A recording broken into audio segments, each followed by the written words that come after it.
when I was asked to present lessons learned from 46 years, I thought there were perhaps two tacks that we could take. I could sit up here and tell you a whole bunch of war stories. I wasn't too excited about that. Maybe in another 20 years I'll be all revved up about war stories. But so I started thinking about how can I actually give you some information that will be practical and usable and prevent some anguish and wasted time, and essentially how can you as a lake association person or a lake lover get the most bang from your buck, actually get the most bang for our buck, because we are all working together. And by the way, I know everybody's thinking about Maggie, and she's certainly missed here, but she's kind of looming over, and she's probably watching this live cast now, so. So I'm going to bum you out to begin with, because we start on the downer and then we work up. But I want to say that I'm worried, and you should be too, and I'm sure most of you are, because we know how important the lakes are for all kinds of reasons: economics, emotional, recreational, on and on. We know that. We also know how many things are lining up to threaten them. So here are a couple of reasons that we should be worried, or things that we worry about. Number one, we're in Maine, and that has its benefits and it has its drawbacks. One of the big drawbacks is that we do not have the resources that we need to adequately protect the lakes, and that's why we're all here, because we are really the underpinning of lake protection, because the DEP is stretched thin. They've never had the staff to do an adequate job, and every time they build up enough staff to begin to address the situation, starting with Matt Scott, the legislature needs money and they cut the lakes program. So we are in Maine, and we have to deal with that reality realistically. We're also alone and destitute. We are each out in our lake, feeling kind of concerned about the lake and what are we going to do about it. And that, fortunately, that feeling of loneliness and destitution has been answered by working together. But once we go back home, we still are kind of more alone than we'd like to be. So the challenge locally is to try to get more people to build your organization up so that you're not so lonely and destitute. We're also dwarfed by the coast of Maine. When I travel quite a bit, whenever I travel, I tell somebody I'm from Maine, and they go, "Oh, I've been to Maine," and I say, "Oh, let me tell you where you've been. Yeah, L.L.Bean or Acadia." "Yeah, how did you know?" I said, "Well, that's what it is. And what about the 5,000 or 6,000 lakes? What about the mountains?" So we are dwarfed in terms of recognition. Not that we don't have some. I mean, there are plenty of people who appreciate Maine lakes, but people from afar looking at Maine do not see lakes. They see L.L.Bean and Acadia. Also, the mega wealthy folks tend to be along the coast, so fundraising along the coast is much easier. I have a friend who just retired from the Friends of Acadia, and they could snap their fingers and raise hundreds of thousands of dollars. We can't do that. The other problem with protecting Maine's lakes is that the disciplines that you need to understand and glue together are incredibly diverse. I graduated from Colby with a political science major, and I immediately thought, why did I do that? What good is this going to do me? And I eventually found out that it did do me some good, but it was just one piece. A lot of the work that Maggie and the Maine Lake Society do is related to political science and getting the laws upgraded and so on. And so that is a discipline, but you also need to be an educator.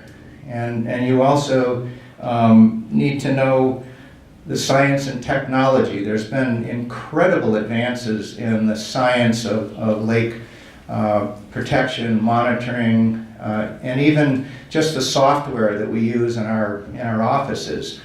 all these cell phone apps. We are one of several groups in the state that has a remote sensing buoy, and imagine being able to take a full top to bottom reading of oxygen, temperature, and a bunch of other things every 15 minutes and send it by cell phone signal to your office. I mean, this would be unthinkable 10 years ago. But it's another one of the disciplines that you need to understand. And also sociology, or people's behavior. You know, it's just really amazing how differently people can think, and you need to be ready for that. So there's, and it goes on and on. I mean, we need to know best management practices. It's endless. But if you're going to protect your lake, you've got to cover all those bases, or have somebody who can help you with it. The other problem that we have that is worrisome is the weird political climate that we live in. And it's probably better to stop right there, but I think we all get it. And another problem, I'm sorry to be such a Donnie Downer here, but let's get this out of the way. Another problem is we're aging out, so that if, look at me, I mean, I'm 70, and you know, I'm aging out. So I mean, there's a lot of folks who are getting older and older, and I think, Jen, you're a great resource, and it's wonderful to see young people come in, because it's very hard to draw the young folks into this kind of activity, because it takes a lot of time. And people have families and jobs, and we're competing with that. So getting young people in and involved is really critical, because then you begin to build that continuity and that whole history and the broad understanding. So fight the aging out. The other big problem is that people don't adequately understand or connect with the economic importance of lakes. We all know, well, those of us especially who have lakeshore property know that we contribute a lot to the town and the tax base. We know that. People, the next level down, the general citizenry, they kind of know that lakes are important for the economy, and there's a lot of annoying tourists rolling through town, unless you have a tourist business, and then we just love them, of course. But the big problem is that the business community sees, and this is a super generalization, but I think it's an operating problem, is the business community sees the conservation community as a pain in the neck. And we're either taking their rights, or we're making them jump through all these unnecessary hoops. And that needs to change. And it's beginning to. We need to develop better and better ways of bringing the business community in. And I think the business membership is a great way of doing that. But that's probably our biggest problem to overcome. If we want to create some new programs and really adequately protect these resources, which are slowly sliding downhill generally. So we need to do something rather dramatic, and if we don't get the business folks on our side, then it's going to be a big fight. It's going to be a long, nasty fight. The other thing that, no surprise to folks, is that invasives are taking more and more resources. You know, and that kind of, I don't need to explain that to you, but that's a serious problem. And there is a sense of urgency because of the ongoing development that keeps chipping away at the natural settings, that keeps adding more and more phosphorus to our lakes. It's a death by 1,000 cuts problem. Usually there are some occasional bad boys and bad girls who are out there doing really obviously bad stuff, but most of the things that are happening are very piecemeal. I'm going to hand this thing around, and I want everybody to take one of the items that's in here, and if you don't lose it, which would be very easy to do, that is a reminder of the death by 1,000 cuts, that every little thing counts, and that every little thing that you do counts. Don't be out there thinking, I'm going to change the world in one fell swoop, but you need to remind yourself that we have this death by 1,000 cuts, little tiny increments problem, and it's a long haul to try to solve the problem with addressing these little things one at a time, but that's really what it comes down to. Remember cumulative impact? That's really what we're talking about. All right, now a couple of more downer things, and then we'll get a little more happy. Santa's still smiling. Here are things to avoid in general. Number one, assume somebody else will act. You sit around, I've done this a number of times, you go, well, it's so obvious that this needs to be done, somebody will do it. Well, look at the milfoil bill. We sat around and people knew about it for a few years, but nothing was happening. So a few people get together, and Howard Corwin and Chip Bright and a few other folks, and we basically made that happen. But we were sitting on our hands, essentially. And I thought to myself, this really can't be as serious a problem as it appears to be, because nobody's doing anything about it. This is a grade B horror movie, and I didn't want to go to the movies. Also, don't assume that what other people are doing is necessarily adequate. And I think this is particularly true at DEP, and I don't mean to whip on them, but they are, I can't tell you how many people I talk to who say, well, there's a law. And, oh, okay, so there's a law, that means that law is going to be enforced, but it usually isn't. And that's usually because they don't have the staff, the resources, the priority, that type of thing. So don't assume that what somebody else is supposed to be doing is being done adequately, and not necessarily in a negative sense. Stay out of neighbor feuds. Do not go into the neighbor feuds. Whatever, just back off, let the dust settle. But organizations get sucked into these things, and it's a black hole. Another black hole, or what we irreverently call at LEA, blowholes and wingnuts. And those are people, you all know who I'm talking about, but those are people, and I think conservation groups are particularly vulnerable to blowholes and wingnuts, because we tend to attract people who want to spout off, or who, God knows where their tether line has disappeared to. And they come in and they chew up a lot of time. And, blah, blah, blah, blah, blah, blah, blah. And so I remember the old war movies, the old World War II movies, where the sergeant is going, the enemy's coming, shoot him in the knee. Well, if you shoot somebody in the knee, then down they go, and then somebody's got to pick them up, and then the stretcher guys have got to come along. So you're taking about 6 people out of commission by shooting this guy in the knee. And this is what these folks do, is when they come into our office, they start spouting off, and then people gather, staff members gather. And so we used to say, no, just one person will deal with this person, will try to diffuse the situation and move on. Also, surface use. The jet ski thing, I don't particularly like them, but we recognize that you can't spend your ammunition dealing with this.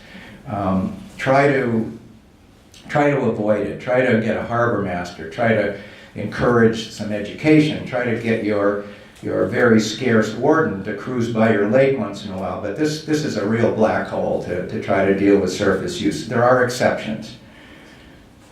And also water levels are a black hole. And the only reason, I remember Sevago Lake, we spent 5 years, people were just ballistic coming into our office, blah, blah, blah, blah, blah, and then blah, blah, blah, blah, blah, back and forth, back and forth. Everybody had their own tilt on the science, went on and on and on. And basically what it was the people who bought in a swamp wanted the level higher, and the people who wanted a beach wanted the level lower. And how do you win? So you got to get a process. If there's a process, then get involved in it. If it's critical to your lake, as it is, and there's an association or a town-owned dam, you're lucky, but be very careful of water levels.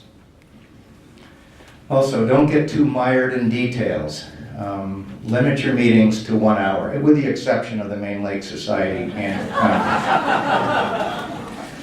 And the final little tidbit of kind of Donnie Downer information is don't alienate your enemies. And that sounds like kind of an oxymoron, but do not alienate your enemies. And the thing is, if you're in it for the long haul, These people will come around again. You will see them again. And if you alienate them, they're going to be mad. And mad people are a lot harder to deal with than people who are thinking, well, that guy's not such a jerk. And so we've had people who almost physically attacked me, threatened anyway. Eventually family members come on our board of directors. We've had people who really nastily challenged me at a meeting, who have come on our board of directors and become major supporters. So, we're in Maine, remember that again. We're not in Lewiston or Portland or Bangor in dealing with these lakes. We're out in rural Maine. There are small communities, everybody knows everybody. You don't know whose uncle is who here, so be very careful there. And so do not alienate these people. I think if you just explain what you're up to and why, what the reason is, then generally they'll go away at least not mad, and then maybe they'll come around later on and actually be a supporter. So here's some things to do. These are the remedies for some of the problems. One is trust your instincts. If something feels right to you, listen to that. Even if people are saying, no, or whatever somebody's coming back at you with a kind of a negative buzz, don't listen to that. Listen to yourself mostly. And because normally, and we all know this, that your first instinct is probably right. So don't give up on that. And then kind of a subset of this is don't take no for an answer. Do not take no for an answer, especially if you're listening to yourself and it sounds good. I'll give you an example. A guy who owned a campground came to me, this is in Bridgeton. He said, I want my campground, it's got a big, beautiful natural beach. I want it to become a town park. And I said, okay, I'll go see what I can do to get the town to buy it, because we had a fund for purchasing recreational land. Went to all 5 of the selectmen. They all said, no, bad idea. And then I went back and kept hounding them. I said, I'm not asking you to support it. I'm asking you just to put it on the warrant so that the town can vote on it. So long story short, it comes to the town meeting, the vote was unanimous. So do not take no for an answer. Listen to your gut, and things will happen. And also realize, and this is one of the themes today, that we're all in this together. We're all together here, the village concept. If we weren't all together, we'd be really reamed. So realize that and try to regionalize. This is something that the Lake Leaders group has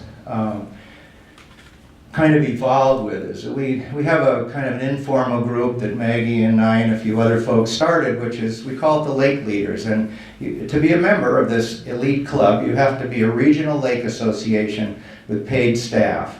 Because we realize that those people have very unique jobs, going back to all the different disciplines you need to know.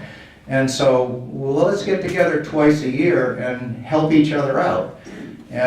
But on the lake association basis, the example is Forest Lake and Highland Lake down in Cumberland and Wyndham. Those folks are having the same problem. They're right next to each other. So even smaller kind of regionalization, or just working together informally, is incredibly important, because otherwise we're all inventing the same wheel. And so the rubber hits the road in your lake watershed, and so take advantage of your neighbors. And if they're not reaching out to you, reach out to them and find out who the key people are and work with them, either informally or formally. LEA started out that way, and we kept gluing pieces on and got some critical mass, and that led us to a whole lot of things that we wouldn't have been able to do if we'd been out there alone and destitute. And another thing is to take calculated risks. Do not be afraid of taking a risk.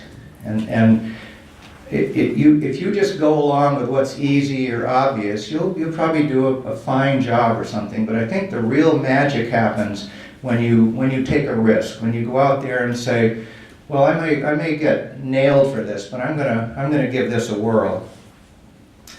And you have to do a little bit of homework and make sure you're not way out there. But this is very important. It's kind of, and then the subset of taking calculated risks is my favorite mantra, which is leap and the net will appear. And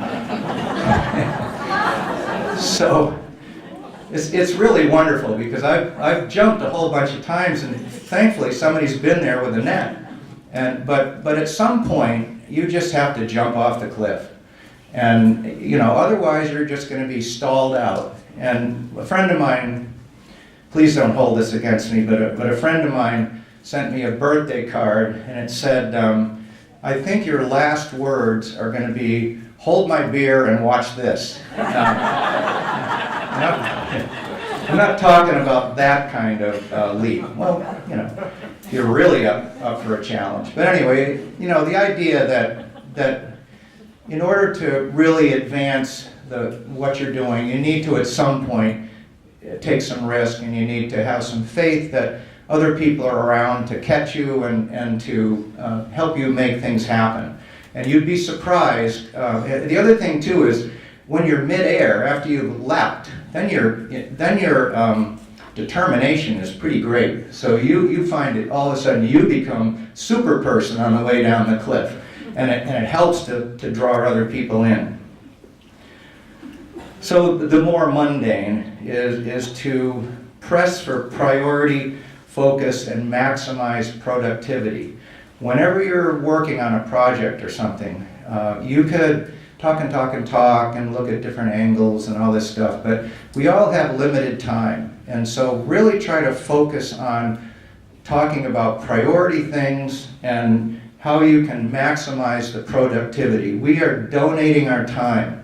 If you're in a meeting with 11 people, then most of those people are donating their time. So use it productively and start out with, what are our priorities here, and then how are we going to get them enacted? And I'll cover something in a few minutes. The thing I hate worse when somebody's giving a talk, when they say, there'll be more about that later on, and you're going, oh God, what does later on mean? And, how long am I going to have to wait? But there will actually be more about this later on. Be holistic and inclusive. That doesn't need any explanation. And that goes across all kind of boundaries with who you're working with, what you're doing. You just need to scan the whole horizon. Or if you miss some little thing, somebody will stand up and start griping. Or you'll miss an important aspect. Surround yourself with friends. That's what we're doing today. Also, have fun. Don't be too serious about this, because if you dial it back, the whole reason that we're here is because we enjoy the lakes. We're not here because they're mud puddles and we're begrudgingly trying to keep the mud from getting all churned up. We are here because we love the lakes, and so acknowledge that and give yourself a little break in the seriousness and enjoy them. And I don't care what that is, kayaking, swimming like Roy does, or I built my grandchildren a pirate ship. I mean, you've got to enjoy the lakes. You got to lighten up a little bit, because intense people don't tend to attract other people. People just go woo. So lighten up, and more people will be attracted. Okay. The Lakes Environmental Association holds the World Foursquare Championships every February. And what does that have to do with lakes? Absolutely nothing. But it's a kind of an event that people come to from, we had some Canadians once, so it's international. But, it's just kind of one of those things that you can do to have fun together. And that needs to happen. That needs to be part of it. Okay, so here are some actions that you can take. These are things that you could actually do. I think the most important thing is for organizations to build their own capacity. That if you are trying to protect your lake, and it's made a little easier by the regionalization because you get more critical mass of resources, But if you concentrate on, Lake Smart is a great example. Get somebody, and a lot of groups have done this, and believe me, those who have really benefited from it, because it's a very benevolent way to teach people what they need to know, give them a prize, and get something done. So, we've all done the Secchi disc thing. We need to go beyond the Secchi disc. Only about 10% of Maine lakes have oxygen profile work being done, probably less than 10% on an ongoing basis. So we need to build capacity, education programs, trails and parks, on and on. Everything that you think about doing, you're going to need to build that capacity and concentrate on finding people who can help you with those different projects that you're looking to do. Regionalize, we've already kind of gone through that. The other thing that I would say to do is document. We get people coming in, they're going, well, my neighbor cut all the trees down in front of his cottage. You go, well, when was that? Well, it was last fall. Well, that's a big help. Now we're playing catch up, which you just can't do. So we did, and this is something that a number of other groups are doing, but you should do this on your lake, to document your shoreline with photography. It's so easy to do. We did 10-mile long lake in about a day and a half. It's free because it's all digital. You can contact LEA or BRCA or the other regional groups for help in doing this, but you need to document what is going on your lakeshore right away. You need that baseline of information. Otherwise, you're out there when something does occur going, well, it didn't used to have these trees. Well, which trees?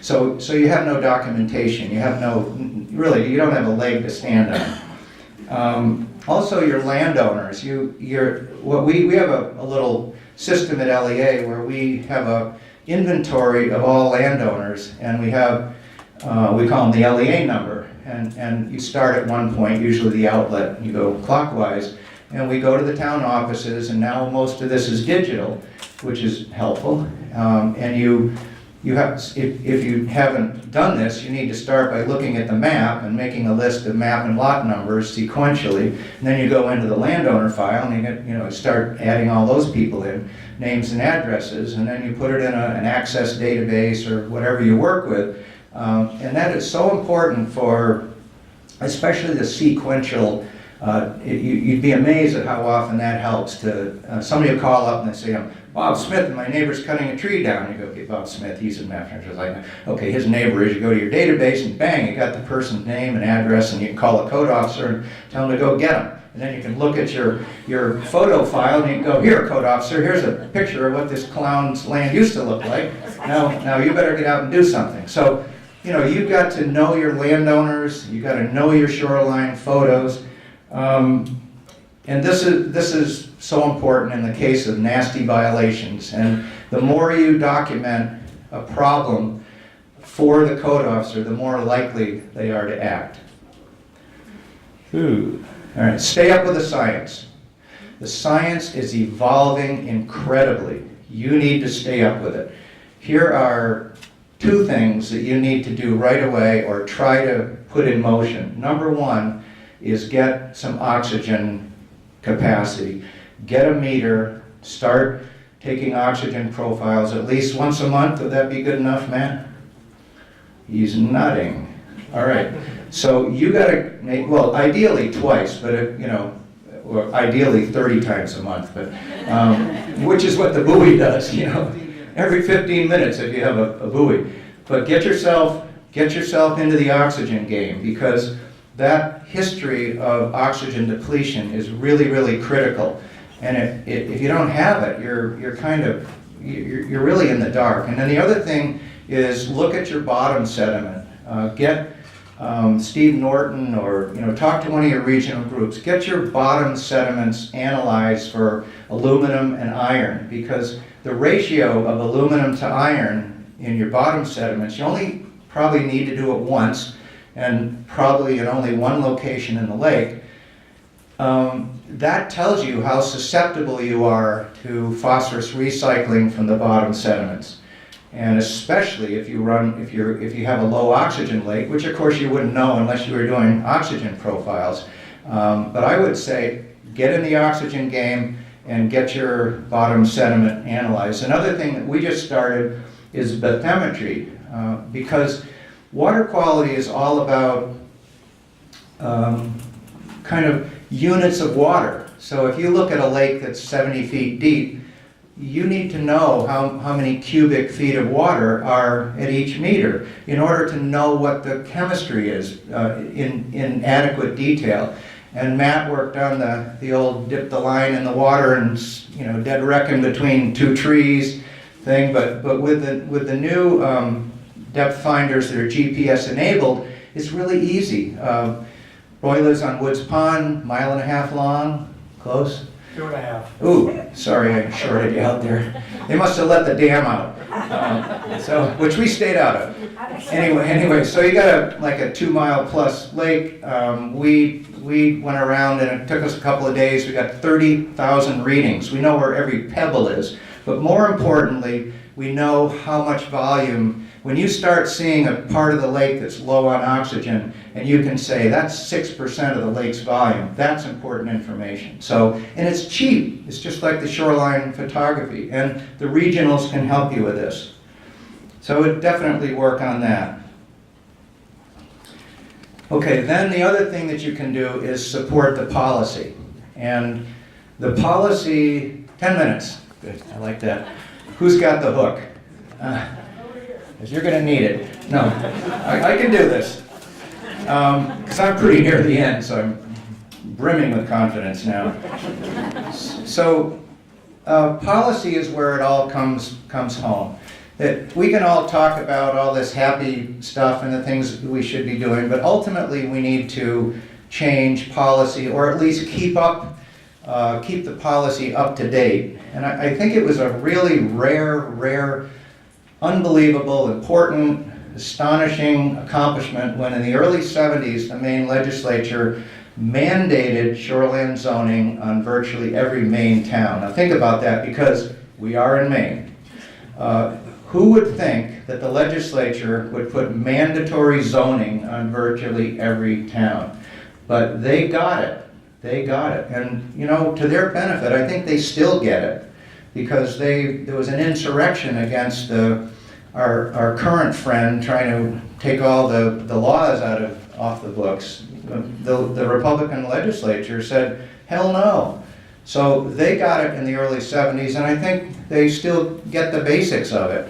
But that was really remarkable, and if it hadn't been for that, and there have been studies comparing Maine and Vermont passed shoreline zoning, then they rescinded it, and 80% of their lakes are heavily impaired anyway, and ours are not. So that was a really important thing. However, that was years ago. And we're working with a group of folks from around the state, NRCM, Audubon, the Lake Leaders, Maggie, a whole bunch of folks, to try to come up with what policy steps we should take. What should we do in order to keep up with the science, to keep up with the conditions, because the whole climate change, I should have put climate change back in the Donnie Downer section of the talk, but that's definitely there. And we all know why. But anyway, to keep up with the impacts of climate change and the creeping death by 1,000 cuts development, what do? And we need to do something. We need to do something, demonstrable. So here's what we're looking at right now, and we'll send this out once it's finalized. We held 3 workshops or roundtables around the state, and then a couple of planning groups and so on. And we came up with these following priorities. First of all, in training and education, involve real estate people. They are a key, that's a transition point. More and diverse training opportunities. All of a sudden, poof, the state planning office disappeared. It was Paul just went poof, and it was gone. And that took away a lot of training and support for people. We need to reestablish the state planning office. We need to expand Lake Smart, yay. In terms of DEP, we need to provide more staff because of their huge caseload. We need to spread awareness of the myth of functioning laws, which is that old thing I said a while back, way back in the talk, about, gee, there's a law, therefore, it must work. Local resources, lighten the burden on code officers, and this is what lake associations can do. We go out and we have some technical folks who go out, and you could do this kind of like Lake Smart. It's an informal thing. Mark the setback area in advance, and we use colored stakes where a yellow stake is. So you're marking, not only marking the setback area, but you're also defining what kind of protective erosion barrier you're using. So red stakes mean silt fence, yellow stakes mean hay bales, which are a little passe now.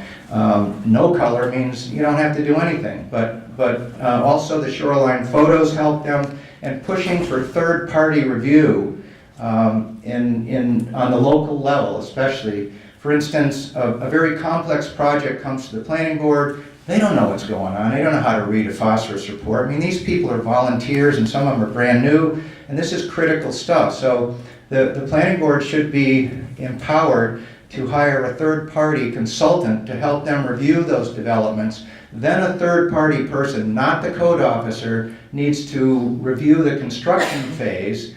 And then another third party, usually the soil and water conservation districts, come in to do the long-term monitoring. What good is a phosphorus pond if it fills up with dirt? So you need, all three of those things are areas where third-party folks are necessary. Establish the local shoreline photos.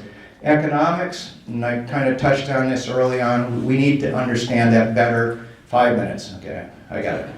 But that clock, I got 6, which clock? What's the official clock? So anyway, we need to know the economics better. Then we have a few legislative things. Require pre and post photos when somebody comes in for a permit. Provide better protection for tributaries. Increase the milfoil sticker fee. Adopt the Naples milfoil ordinance, which requires annual inspections of multi-user docks and all boat launches. And that was because we had a big problem. But the town of Naples unanimously adopted that ordinance a couple of weeks ago, and we can give you some models of it. And you need to, Nick, you need to have how many people at a legislative hearing? 30 people.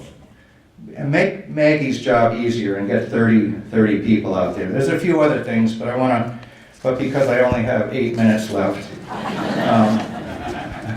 Santa Claus is generous. Okay, here's the good news. The good news is that every problem is an opportunity.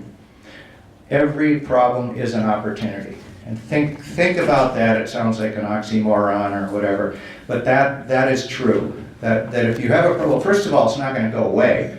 So if you can convince yourself or fool yourself into thinking it's an opportunity, which it usually is, then you're more likely to be able to solve it. But that's really true.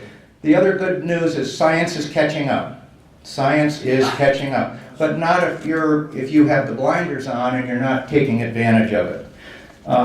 Also, the family is growing. The Maine Lakes Protection and Research Collaborative is a statewide action plan which involves everybody, agencies, consultants, organizations, academic folks, and this is an action plan for the long-term protection of Maine lakes. This is a really important document, and everybody is a part of it. We're all one big family. And finally, there is hope if we all work together. We don't need to get all bummed out. We can have a little fun along the way, but the fact that we're all working together gives me great hope, and I know it gives you great hope. And so thank you for listening to me, and good luck going forward, Jen. I'm sure you're more than capable of dealing with this from having listened to you, and good morning.